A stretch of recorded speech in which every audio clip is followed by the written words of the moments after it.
In the history of the world, has there ever been a podcast dedicated to professional football and professional wrestling? Maybe. Anyway, this is the Wrestling with Football podcast with Matt DeSimone and Grant Sawyer. Welcome back, everyone. We are now entering week 3 of the NFL season. Getting closer also to, we have this weekend? The Night of Champions pay-per-view from the WWE. Everyone is looking forward to that. I know that the person that I am joined with each and every week here to break down the NFL and some of that wrestling, Grant Sawyer, Technical Director of the CWF Mid-Atlantic up in Gibsonville, North Carolina. Grant, how you doing, bud? Pretty good, Matty. The fun never ends over here in Gibsonville, North Carolina. I had RGL last weekend, 2 birthday party shows this weekend, and of course, October 1st, the 16th annual CWF Rumble. Unbelievable. I was actually trying to find a specific match that's been mentioned on this podcast featuring Tracy Smothers in the CWF, and I was going through the book that you wrote, which chronicles the history of the CWF Mid-Atlantic. One of the few times that you've done this, and I can't find it in there. And is it in there? The show that match is listed with in the book does not have that confrontation listed. So if I was just doing straight stats and it was not an official match, I guess I would have left it out of the results, which was still kind of weird that I would leave it out at all, but I'm thinking that may have been what happened there. Well, I was still looking for the Tracy Smothers Rick Converse match because I think that followed it later in the night, if I'm not mistaken. No, dude, the Smothers Converse match was like 4 years ago in a different building. Oh, damn. All right. Well, it all kinds of runs together after a while. Oh, God. Well, anyway, yeah, we are digressing already here at the Wrestling with Football podcast. But let's go ahead and first look back on week 2. When I started up watching football in the midst of doing homework and whatnot last Sunday, I kind of saw all the matchups on paper, and it initially didn't look all that positive. And then as the 1 o'clock games in particular rolled by, there was some pretty bad football until a couple of those games were saved by, some late garbage comebacks that really didn't end up being comebacks. But for you, Grant, I know that last Sunday night was a bit of a letdown as a fan of the Green Bay Packers. I guess we can start there. You want to share any thoughts overall just in watching the Green Bay Packers and the Minnesota Vikings here week 2? Good Lord, get this debacle over with first. It was completely embarrassing as a Packers fan. I have no idea what is going on with the offense. I've never seen Aaron Rodgers. I don't know if he's out of sync with receivers or just so overly cautious about pulling the trigger and firing the pass that he's just holding on to it way too long. But there's no reason we should not have lit them up for 30 or 40 points. We are a better team, and that's embarrassing to go into that christening of that new stadium and let them walk away with that victory. I agree with you. I think that in that situation, we're looking at kind of a little bit of what you were saying. I don't think that this is a skill thing to where he doesn't have it like he used to. But I think we're looking at a guy that knows what he has there in Green Bay. And like you're saying, he's just so cautious, man, because he doesn't want to... they just bought a new Cadillac, it seems like. And going into this season, there's a lot of people that are really high on the Green Bay Packers. And I think it is a sense of being a little too careful, holding on to the ball longer than he should. But to give them credit, I thought the Vikings played a hell of a game offensively. And Sam Bradford never looked like that in a Philadelphia Eagles uniform, I can tell you that much. It's weird because I actually was very happy with how the Packers defense played for the most part, how they played both the first 2 weeks. But in the end, it doesn't matter, and Sam Bradford walks away with the win. Yeah, Sam Bradford, he ended up looking like, an all-pro. I'm going to just chalk this up to some just week 2 shenanigans. It's still early in the season. Please tell me you guys don't play again until December. I'm not even positive. I think we might be the week 17. Yeah, it's got to be. I think it may be. You got to do that. Yeah. The way they book the NFL nowadays, you can pretty much guarantee that your week 17 matchups are rivalry matchups for the most part. Week 17 actually is all divisional games now. It's been that way for a few years. So it is that way. I didn't know if there's like an AFC and an NFC team that end up like out of the mix. Well, it makes sense because you have 4 teams in each division, math and all of that. Okay, so what did you think about the Seattle Seahawks putting up 3 points against the LA Rams? Dude, we're going to get into this later on, but I think I would almost vote Seattle as the best defense in the league, although they played the Rams and the Dolphins, so it may be a little bit misleading, but they have nothing on offense.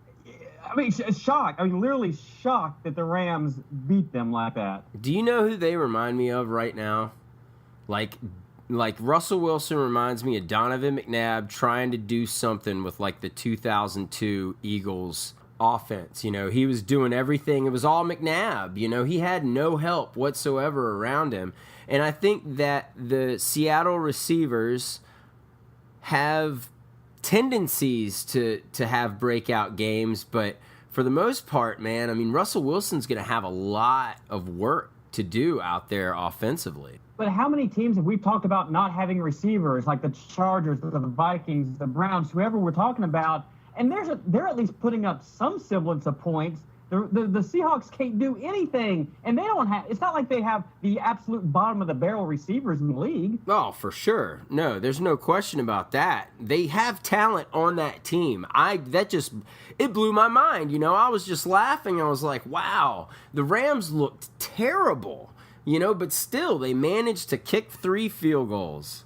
Let's see here. Did you think the Dolphins were going to catch the Patriots at all? No, not realistically. Yeah, I mean, I didn't either. Once I saw him score that last touchdown to make it 23-31, but I didn't look at the clock. And I just like saw it like out of the corner of my eye, and I was like, oh my gosh, this is gonna be nuts. The Patriots are gonna go ahead and do this, but then I realized that there was like a minute left or whatever. So if you ever ask me, will the Dolphins complete a 20-plus point comeback with Ryan Tannehill at any point ever, the answer will be no. The Raiders got beat by the Falcons. No football expert knows anything. It's not just us. I know. Apparently the Raiders have no defense, I guess. The Chargers beat the hell out of the Jaguars? Dude, and as a Packers fan, that makes me wonder what the heck was week 1. I thought we were in a war with one of the better up-and-coming teams, and the Chargers just beat the brakes off of them. Dude, if there is a quarterback in the league that can be described as Dr. Jekyll and Mr. Hyde, it's Blake Bortles. One game, he'll look spectacular. The next game, he is just a mess. And that's what he was this past weekend. What did he throw, 3 picks? Or he had 3 turnovers, I think. I have to pull it up. It was awful.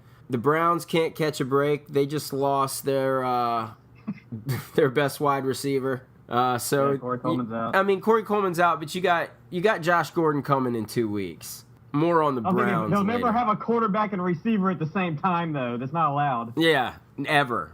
More on the Browns a little later on. Let me see some of the other games. The Giants didn't score 55 points. And they grinded every bit of that win out against the Saints at home. The Giants were at MetLife Stadium, top 5 stadium in the league. And so that looking at that kind of boosts my confidence a little bit because the Cowboys and the Redskins, they were nothing to write home about week 2 right now. The Redskins are bad. Like, that's, I think they're going to rebound this week? Yes, I do, because it's the NFC East and everything is wacky. Hold on. Okay, Let's back up to Thursday night first. All right, let's back up. We got to mention we got to mention the Bills putting up 31 points. Oh, and firing yes, the offensive coordinator. Yeah, their offensive coordinator. They put up 31, and they fire the offensive coordinator, and they give up 37 points. Right. I just counted up. 8 teams put up 30 points in week 2. How many of 32 teams put up 30 points? And all of them won but one. Well, I believe that is correct. Yeah, I'm looking at it. I'm looking at it right now. And that's the Buffalo Bills. No one circles those wagons, whether they're hobbling or whatever. But, yeah, wow. Yeah, I totally forgot about that. Okay, yeah, so let's go to Monday Night Football. Okay. All right, so the game kind of started out with me thinking in my head, Carson Wentz is going to throw a pick on his second pass, and they're going to run it back, and we're going to have to battle. We, meaning the Philadelphia Eagles. I hate it when I do that because I don't play for them. I do we all the time, brother. It's fine. But anyway. So the Eagles somehow get through half, in part to the fact that the Chicago Bears quarterback, which is my Andy Dalton commemorative primetime award of the week, he's out there just, if you walked up to him, you're like, hey, Jay, how much do you like playing football? And he'd probably be like, I don't like it. I don't know. I'd rather be at home. Has there ever been a more miserable human being playing football? No, but if Garfield could play football, he'd be the quarterback of the Chicago Bears. And who is Odie? Poor Alshon Jeffrey. If he had any other quarterback, think about Alshon Jeffrey opposite of Antonio Brown in Pittsburgh. That'd be just ridiculous.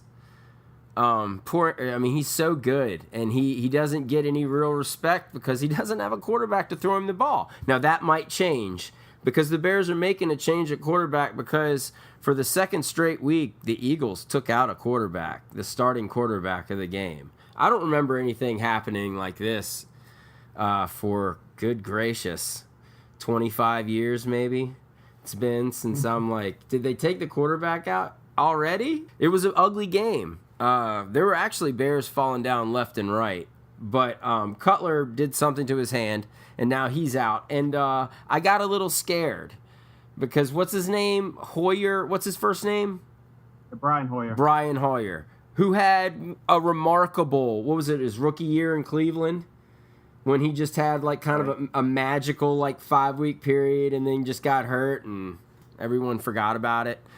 He came in there, but it didn't matter because the Eagles scored 29 unanswered points in that game to go on and win. And Carson Wentz didn't make any mistakes. And I was amazed by how well he ran the offense as far as calling audibles, the line of scrimmage, and it was just like he was calling that playbook like he was been there 4 years. It was amazing. He was doing. The first drive was the one that once they got to inside the 20-yard line, I was like, oh my gosh, man, he has dictated this entire walk down the field because that's what they did. They were running Madden 17 slants every other play. And they were hitting the short 5-6 yard throws and getting first downs. Jordan Matthews, again, drops probably the best thrown ball of the night, if not the week, in the corner there. Nonetheless, the Eagles, all in all, just a great effort on both sides. I'm just 100% surprised by this team, Grant. 100%. No, a lot of it, of course, too, before we get too ahead of ourselves, is playing the right team at the right time. You open with Cleveland, and then you get a December Jay Cutler in week 2. Yeah. No, you're right. They've played, and that's been kind of the talk in Philadelphia right now is, the Eagles, a lot of us were really excited about this, still thinking about 2017, with what we have and what we can bring now to Philadelphia because free agent receivers are seeing Carson Wentz right now. And if Carson Wentz can manage to go, 10 interceptions, if he can go through the year, put up decent numbers, 3,500 yards, at least 25 touchdown passes. If he can do that his rookie year, somebody at the end of this season is going to be like, I want to go to Philadelphia and play with that kid and win some football games. Yeah. Because that's one of the things that the Eagles are short. Man, if they had a burner like Deshaun Jackson, if he was still in Philadelphia right now, oh my God. But anyway, so yeah, the Eagles at 2-0, did not expect 2-0, 1-1 maybe. But let's push forward now to week 3 coming up. Again, like we were saying. That's a good segue into their test. Yeah, Week 3. That's what I was going to say. Let's get to week 3. The Pittsburgh Steelers coming to Philadelphia, having not won there in 50 years. I was witness to one of these Pittsburgh at Philadelphia games live, my 9th birthday. And it just so happens that this Sunday, it's my birthday. The Eagles are not going to lose. I don't think. I'm taking the points. I can tell you that. Give me that 3.5. I see a 28-27, a 24-23 type of game. And they're going to work. Both teams are going to work for every bit of it. I can't go against the Steelers in this matchup. But, I mean, everything you're saying is right. The way the Eagles' defense is playing, Roethlisberger is prone to a mistake here or there if you get that pressure on him. So, I don't know. I just can't go against the Steelers, though. Well, when I did my weekly picks that I spent money on, yeah, I totally picked the Steelers. But in my heart of hearts, this is the first week so far this season to where I'm not only like thinking, man, the Eagles can win. I got a feeling that they're going to. Well, clearly, I should go against whatever my gut feeling is after these first 2 weeks of picking games.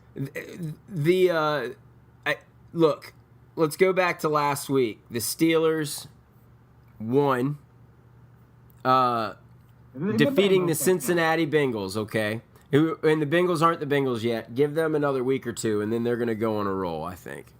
But the Steelers cornerbacks managed to shut Antonio Brown down. And I would hope that the Eagles have been watching the tape of that game all week, and they're going to figure something out.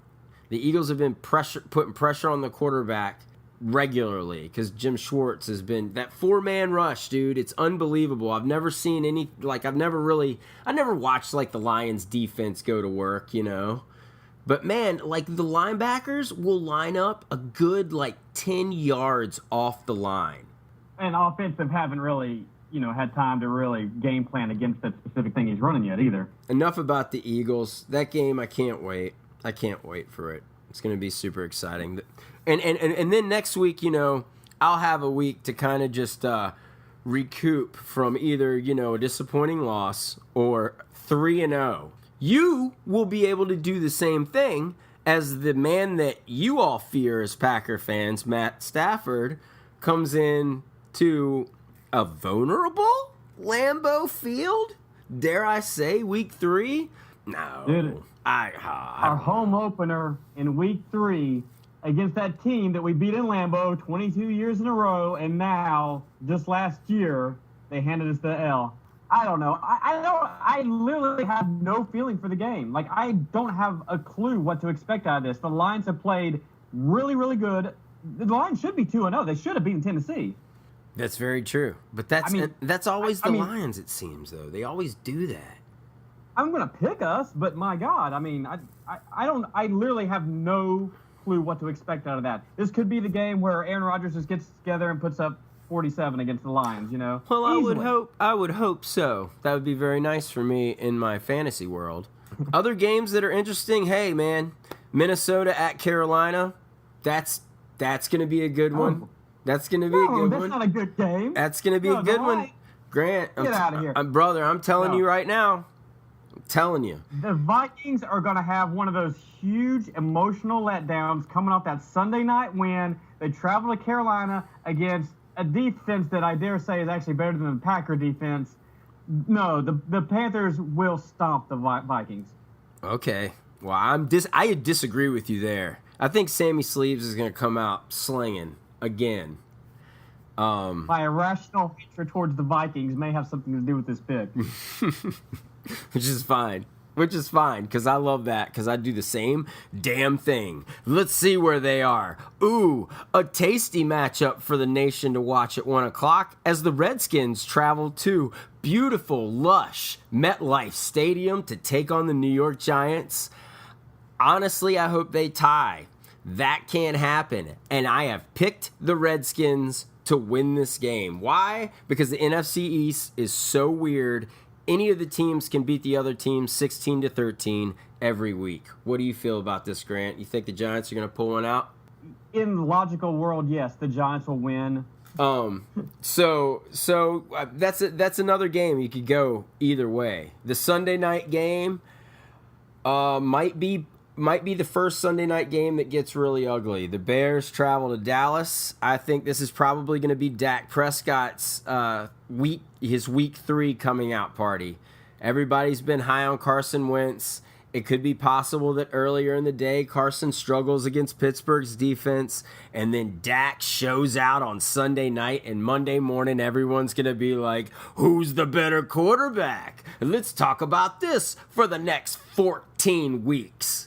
I'm really excited about this Bears-Cowboys matchup because I think it's the first time and maybe the only time this entire season where I won't have to make a decision between Sunday Night Football and the WWE pay-per-view, because I'll be watching Clash of Champions, because Bears and Cowboys has zero interest to me.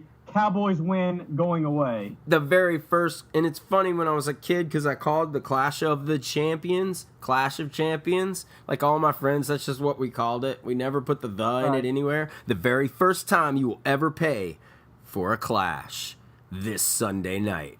Main event, Ricky the Dragon Steamboat, Ricky Morton, Terry Funk, and Bam Bam Bigelow take on the likes of the Fantastics and the Fabulous Ones in a gutter mouth street fight, and you won't want to miss it. Let's get back to the NFL, Grant, though, because that's an exciting match, and we could talk about that forever. 49ers travel to Seattle to face the Seahawks. Is this a get-back game for the Seahawks, or is this another one of those... the 49ers offense, I mean, Blaine Gabbert sucks, but they seem to do something. You know, they can score points. I don't know how they're doing it, but yeah, like, there's no, in the reasonable world, these Seahawks should win this going away. Yeah. But the 49ers have looked far more competent the first 2 weeks. Absolutely. Are the Seahawks 0-2? No, they beat the Dolphins in that debacle in week 1 because Kenny Stills dropped wide open. That's right. I forgot all about that. Okay. All right. Yeah, the Seahawks have scored a total now of, what is it? Is it 19 points in 2 games? Like, it's horrible. Dude, that reminds me They scored 1 touchdown in 2 games. That reminds me of the first Pittsburgh Steelers team that Ben Roethlisberger won a Super Bowl with. It seemed like every single week they would win games like 10-9, 13-3. The Raiders should get back this week in Tennessee. You know, they're going to the East Coast, but you know, I don't know. Last week might have been just a letdown, and they start proving us right this week. What do you think? Yeah, and I think the same thing about the Raiders and Titans as I do about the Cardinals and Bills. If you want to double those up, both of those away teams should run away with it, but they're on the road. They're coming to the East Coast, so it's a very similar situation where both of them could be those trap games, as they say. Yeah, the Chargers go to Indianapolis. The new look Chargers, week 3. The more people the more people they put on injury reserve, the more points they score. Well, let's just see what Melvin Gordon can do with the full load, because I had a whole conversation about Melvin Gordon with a buddy of mine, and it was like, should I trade for him or whatever in fantasy, or trade him? I think it was actually trading him. I was like, look, Danny Woodhead's about to get hurt, so you're probably going to want to hold on to him, or try to find a silly trade for him, one of the two. And he had a pretty decent week last week, so I'm really looking forward to see what he does with a full load, because I mean, by proxy, I check out the Chargers every single week, especially this season since we've started doing this podcast. Right. The Rams and the Bucks is probably the biggest the doo-doo show of the weekend. The 405 job for them. That will be that'll be on TV here in where I live. So it's like I've moved from having to watch the Redskins every week to having to watch the Bucks every week. It's not fun. It's not cool. It's not cool. Anyway. Now, I guess with the Redskins, you get the occasional Eagle game. Twice. With the Bucks, you just get... Yeah. I mean, one of them's usually a national game, but either way, I always get to at least see the Eagles play twice. Cardinals and Bills, I don't really see the Bills going 1-2. And that's a shame. Because, I've always kind of had a soft spot for the Bills since I was a kid. Wonder why. Jets and Chiefs. Whenever I see those two teams, I just picture early 60s football in my head, like the Joe Namath, Len Dawson years and all that stuff. Hank Stram. I won't watch any of that game except if it comes on the Red Zone channel. And then what's Monday night? Fake Falcons and Saints. Guess who? Guess what? This country will not be watching that night. Well, this is that whole Hurricane Katrina anniversary game where they're doing a big gimmick before the game and everything to commemorate. So, they can't ever get back that night and that emotion. But I gotta go with the Saints in that atmosphere. If I were the NFL, I would delay this game an hour because no one's going to be watching the first half of this football game. Everybody's going to be watching the presidential debate to watch promo fest. They're just going to be cutting promos the whole entire time. It's going to be beautiful. I mean, you could tape it, yeah, but I want to watch it live, man. I just want to watch them just... Okay. Go ahead. When you first started that, I'm like, what in the world is Raw starting the show with where they need to bump the football game back? Yeah, no one's watching Raw either. The debate. Yeah, no one's watching Raw either. I guarantee you they're going to open up Raw with having a debate of their own. Mark my words. I bet you money that's what they're going to do. Either the start of the first hour or the second hour. It'll be like Kevin Owens and Roman Reigns, or Roman Reigns and Seth Rollins. Oh, it's Seth Rollins who's fighting Kevin Owens. It'll be like at Boulder Dash, their next pay-per-view, whatever it's called. No Mercy, that's it. I'm going to do some fantasy booking right here. You know what I would do? What? Everyone knows the first hour of Raw is going to get smoked between football and the debate. Sure. I would just put anything on, but put something on when people hear about it, it will generate a legitimate buzz, and you'll be like, I should have watched Raw.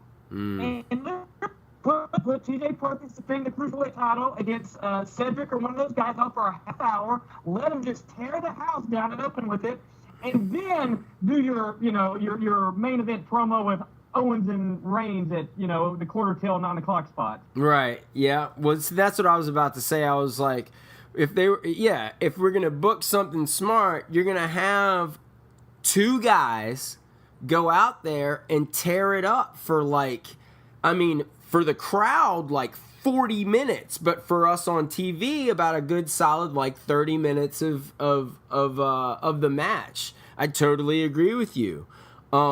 If there's anybody I wouldn't actually put Cedric in that match because it's too early for Cedric, but he's always the first one that comes to my mind in that scenario. Oh, putting Cedric in that match against TJ. Well, yeah, we want Cedric in every match. I mean, I want Cedric to be the first cruiserweight to fight, legit have a great match with one of the big guys, because how awesome Cedric and Brock would be. Oh my god. Oh my god. And it's crazy we're talking about that. It's nuts, man. Yeah, no doubt. It's so weird. It's so crazy. But so anyway, let's get back to football. We both agree that Raw should reserve their first hour to just something special that people are going to want to have to go back and check out or read about through. I mean, hell, isn't Goldberg supposed to come back or something like that? Well, no, he just has to deal with the 2K17 video game. But I mean, that could obviously lead to something, but it is not time for him to. Oh, 100%. If you see Goldberg come back, you're looking more towards the Rumble time frame. Yeah, and I'm not looking forward to that at all. There's just no need for it. I don't understand why when you've got all this talent. You don't need Goldberg right now. You need somebody that can, like, really go that was gone. Like, I don't know, Kurt Angle right now. One last just glory run. You know, safe glory run. Nothing crazy, but just good, solid matches. Just give me Angle and the American Alpha against anyone at Mania in the six man. God. Oh, man. Versus the Revival and someone else like old school, like JBL. That'd be the deal, dude. JBL, fantasy booking. Anyway, let's get back to the NFL real quick. So we ran down all the games coming up for you this week. Really quick, we're going to, since we're in the early stages of the show, one thing that, of course, we will have each and every week is the Andy Dalton Commemorative Primetime Award that I want to give to Jay Cutler. Do you agree with me that he seems a suitable candidate? If I cannot give it to the Bills management, because that was almost after the game. Because that counts as prime time. Yes. It was prime time, but, they did it like the next day, so I would have to go with Cutler there by default. Devontae Adams would be my honorable mention this week, because if he would have caught that touchdown pass at the beginning of the game, then who knows, like, what would have happened. Anyway, let's get off of Devontae. You totally sold me on him.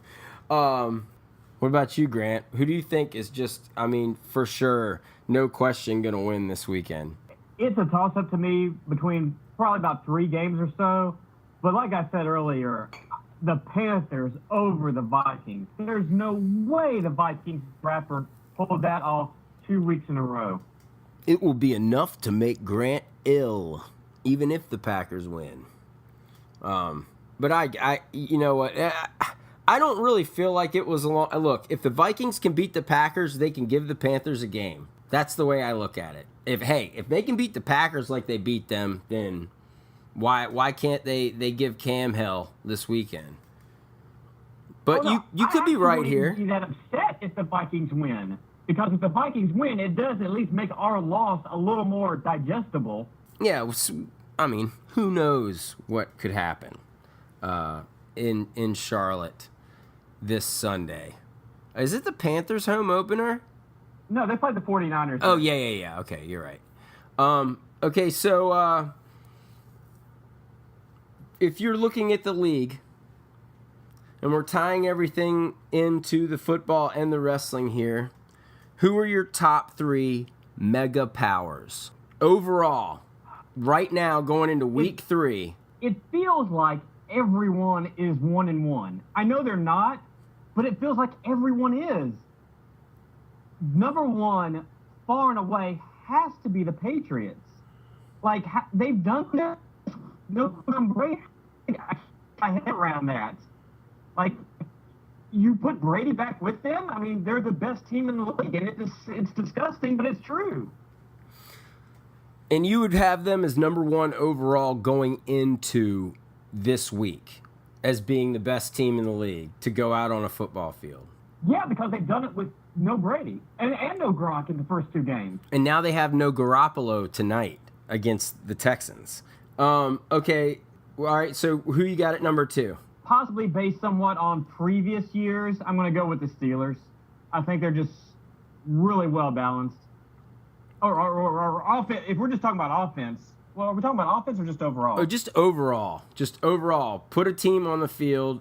You could be an owner for 1 day or 1 week. Which is the team you want to grab and put on the field to win a football game? Yeah, I got Steelers have to be my number 2 then. All right, and then 3rd overall. I really, after that Sunday night game, I cannot pick my Packers as much as I would love to. I'm actually going to say the Broncos. Like, they have some amazing balance on that team. If they have it, if they have the pieces moving in the right directions, I agree with you. We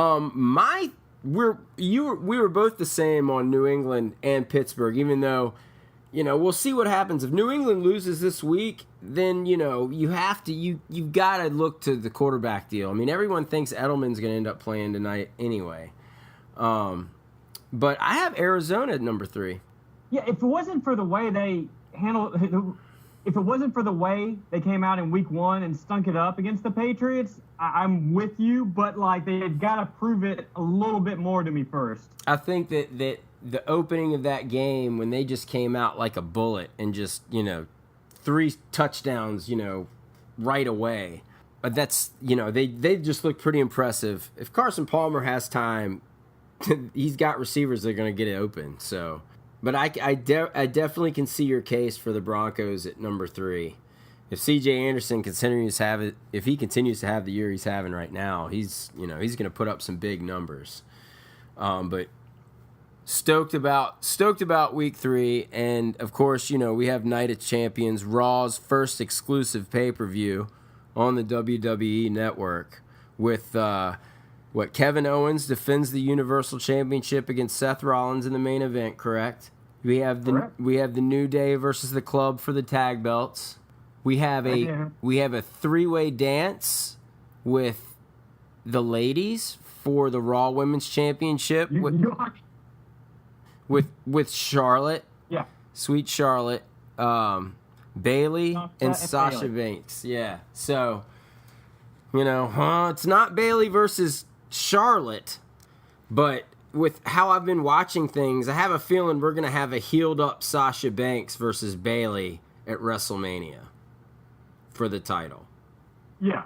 By the time we get there, absolutely. Yeah, I think Sasha and Charlotte might reform the Rainbow Connection or whatever the hell their name was in NXT in this match. Sasha could totally just heal it up. We'll see. What else do we have? The mighty Rusev defends the United States title against U.S. title Magnum TA. Who's Roman Reigns? Roman Reigns. Rusev has been champion for a minute now, since before the summer. Do they put the U.S. title on Roman Reigns? I don't have a feeling of exactly where they're going from Roman past this. It could be that they have some bigger plan for Roman, and if they're going to get him back into the main event picture, then you don't put the U.S. title on him. But it's very possible that this is going to be to kind of keep him busy for a while, and so maybe putting the U.S. title on him is the route to go. It just really depends on whatever the long-term Roman is. I really wish that they would just do away with the U.S. belt. I mean, I know it's tradition and everything, but I think on Raw they don't need a mid-card title. It sounds silly, I guess, but I don't know. I just think there should be just one mid-card belt. And that guy is the workhorse, and that guy, because he's Intercontinental Champion, acts like a television champion and works every single live show. Makes sense. Yeah, absolutely. There's way too many belts, and whether it's the big title, mid-card title, the women's title, the tag title, just have floating champions. When you win, you work both shows. Yes. And that's just the way it is. There's just too many titles. Yeah. I 100% agree with you, and I forgot to mention that on the first time that we were talking mainly about wrestling. What else goes on? We talked the ladies, the tag, the U.S., the Universal. The first ever defense of the Cruiserweight Championship as T.J. Perkins. Colby's favorite wrestler. Yes. Brian Kendrick. Yes. And I'm glad Brian Kendrick won that introductory 4-way dance for the number 1 contendership for the Cruiserweight title. What did you think of that match on Raw, by the way? The match itself, I liked. The crowd sucked, and the presentation was lacking, because you've got to keep in mind that you truly have to educate these casual fans about who these guys are and what are their stories. Brian Kendrick had one of the most powerful emotional stories I've seen in years in professional wrestling, and they didn't do anything to portray that on Raw or to explain what his story is going into Sunday. So what should be a hot match on Sunday, if it incorporated the backstory, it's just a cold match you're serving up to hopefully what will be a hardcore crowd watching it, but to a casual fan means absolutely nothing. Yeah, I 100% agree with you. I honestly thought that they should have spent more time telling us about these cruiserweights we're about to see, instead of Mick Foley clearly reading off of a sheet of paper who these guys are.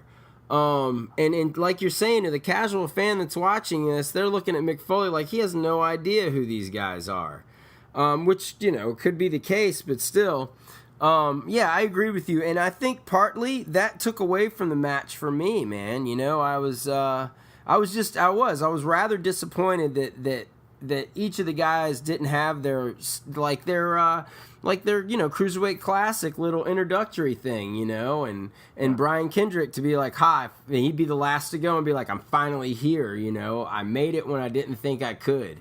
And now I'm going to prove to the world that, you hadn't seen anything yet, and then he goes over and then everyone's like, he might beat TJ Perkins at the pay-per-view, even though he probably isn't, because I don't know why he wasn't on Raw. Do you?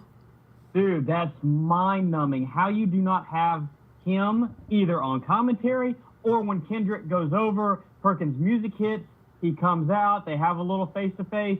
Like, it's mind-blowing the presentation parts of that match that they did not have. Yeah, I'm not. They definitely didn't like drop the ball in the scenario, but after weeks and weeks of saying the cruiserweights are coming, and then to kind of like not even talk about it, but just keep telling us they're coming up later on, and then we get to it, and they spend like a good 30 minutes, on the cruiserweights with the match and the introductions and everything alone, but at the same time, you don't do that with something that you really want to sell, because if they keep doing that, it's like, oh, hour 3 is the cruiserweight hour. That's they're just gonna miss the boat, and then the cruiserweights are gonna be fighting everybody, and it's gonna be a project that kind of falters until next year's Cruiserweight Classic or whatever. By the way, little CWAF note, that 4-way on Monday night, 3 of those 4 guys has wrestled in the Mid-Atlantic Sportatorium. That's pretty amazing. And that would be Kendrick, Cedric Alexander, and Rich Swann. In all 100% seriousness, I'm so glad that there is some semblance of a cruiserweight division that is back on Monday nights, and hopefully they will kick off the pay-per-view this Sunday with the cruiserweight title match.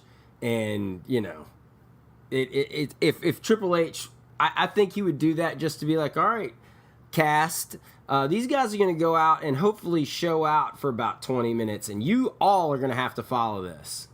The thing is, Kendrick and Perkins will be spectacular, or let me rephrase that. Kendrick and Perkins will be excellent, but it's not going to be as flashy because that's not really the style Kendrick works. And even Perkins kind of has more of a storytelling side to his work, while guys like Matty and Cedric and Swann, those are the guys, when you hear cruiserweight, they're going to do the stuff you kind of expect. So it's kind of a strange match for the first cruiserweight title defense, since Perkins and Kendrick are a little more grounded than some of the other guys in the division.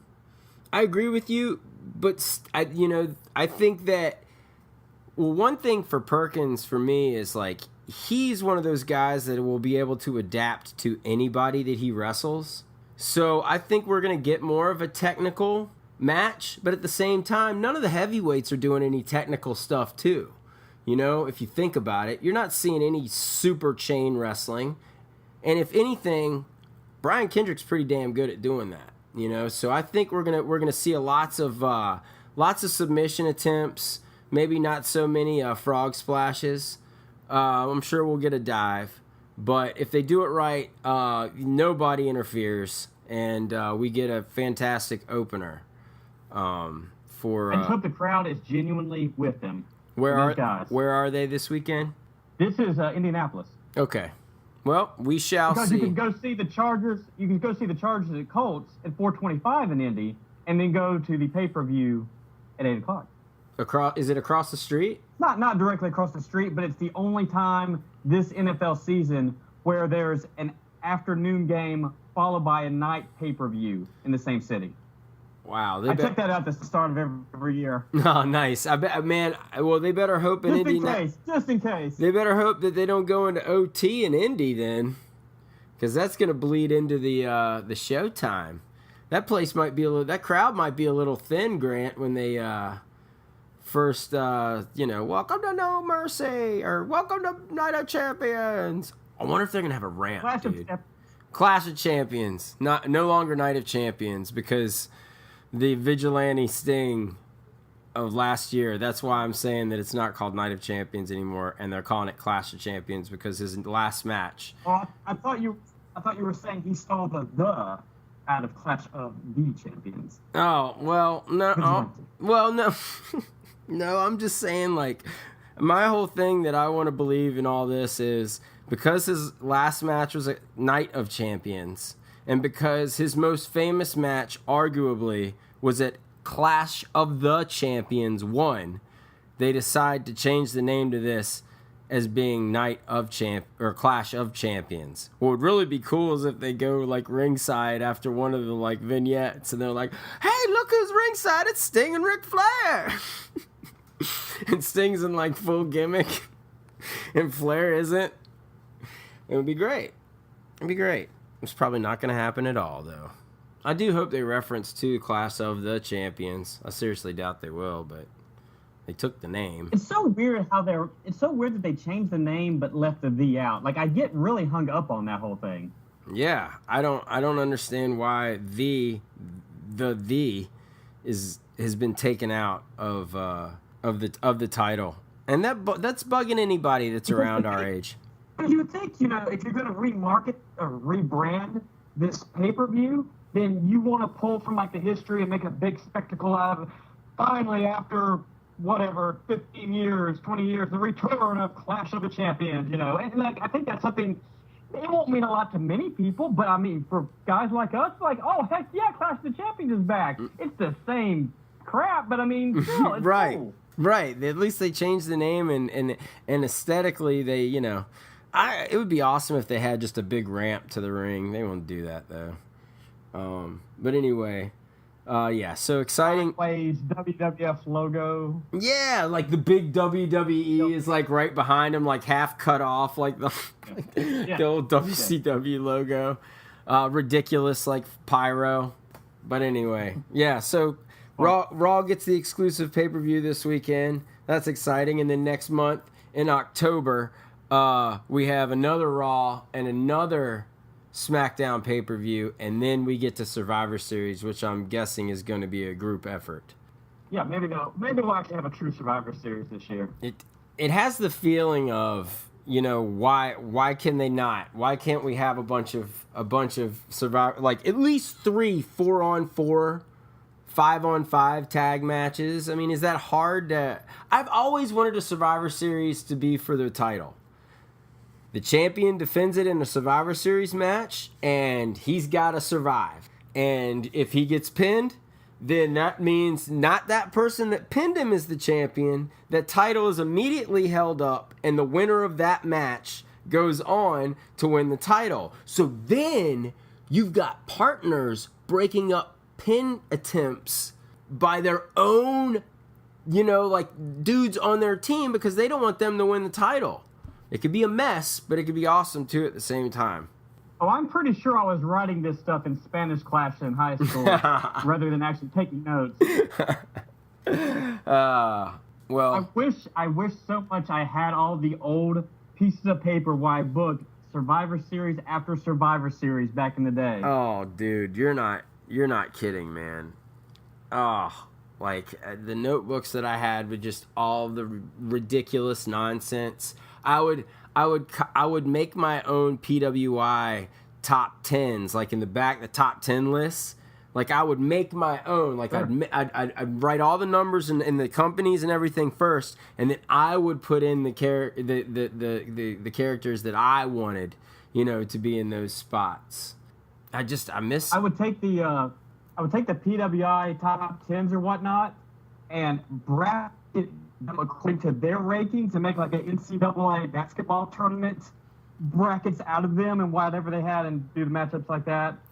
1 versus 8 and et cetera. Yeah, and I used to love reading all the like house show recaps. And I would always be like, man, Sting and Ric Flair like wrestle each other like every show. Why they do that? I didn't understand. I was like, why are they doing that? Just save I'd be it. like, Lenny Poffo won a match? One thing I really wish I would have done more of as a kid was read the articles, though. I was more of just the pictures guy, and like I'd read like the bios and stuff like that, but I'd never read any of the like dirt sheet rumor, stuff, because I thought when I was a kid that it was kind of like a National Enquirer for pro wrestling, because some of the covers were always just ridiculous, like, like Hogan versus Flair in like 1991 on like the cover of like The Wrestler. Are we gonna finally see it? And I'd be like, no, we're not, because he's the champion in one place and Hogan's the champion in the other, and they'll never do that. So this brings to an end another episode of Wrestling with Football.